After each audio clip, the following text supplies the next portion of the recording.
Hi, I'm Dr. Samir Hinduja, professor of criminology at Florida Atlantic University and co-director of the Cyberbullying Research Center. And I'm here to tell you about cyberbullying. Well, first let me define it.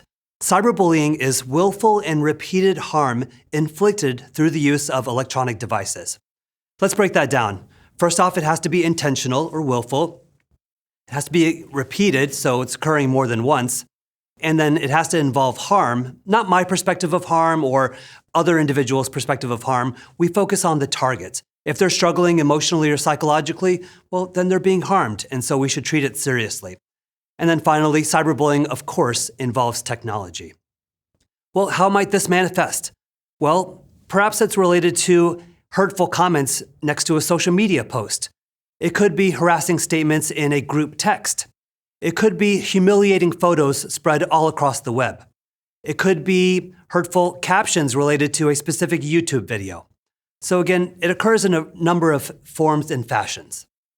When it comes to frequencies, what we have found in our research involving youth across the United States in middle school and high school between the ages of 12 and 17, we see that about 36% have been victimized in terms of being cyberbullied, and about 15% have bullied others online.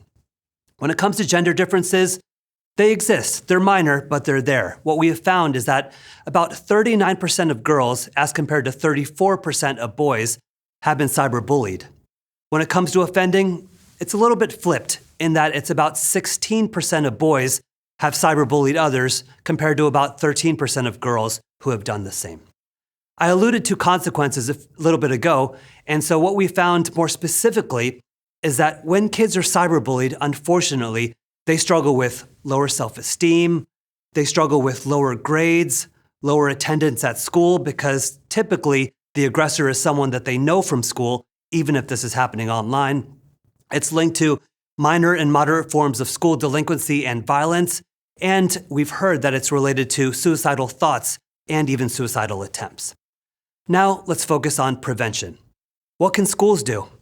Well, students are in school for a number of hours every single day during the school year, and so I believe that schools, when they focus on creating a positive school climate, well, then we have much better behavior across all who are there. What do I mean by positive school climates? Well, specifically, I'm interested in creating environments on campus that have a lot of connectedness, elements of belongingness, peer respect, school safety, school spirit, and again, morale. And in those environments, when we do focus on those elements, what we see is a lot less behavioral problems and the accomplishment of a lot of the educational goals that the teachers and the administrators have. When it comes to families, I simply want the parents to be involved in their kids' online experiences. We see a lot of adults who are hyper involved in their kids' offline experience, whether it's football practice or dance or debate, but many times they're hands-off when it comes to their kids' online experience. And that makes sense because the parents, maybe they don't want to use the wrong technological jargon and sound like a moron, but simply we want them to broach the topic. They can ask easy questions, non-judgmental and non-critical questions, such as, hey, what do you do most often online? What are some apps that you're really enjoying these days? What are some apps that are becoming a little more lame as we move into the future?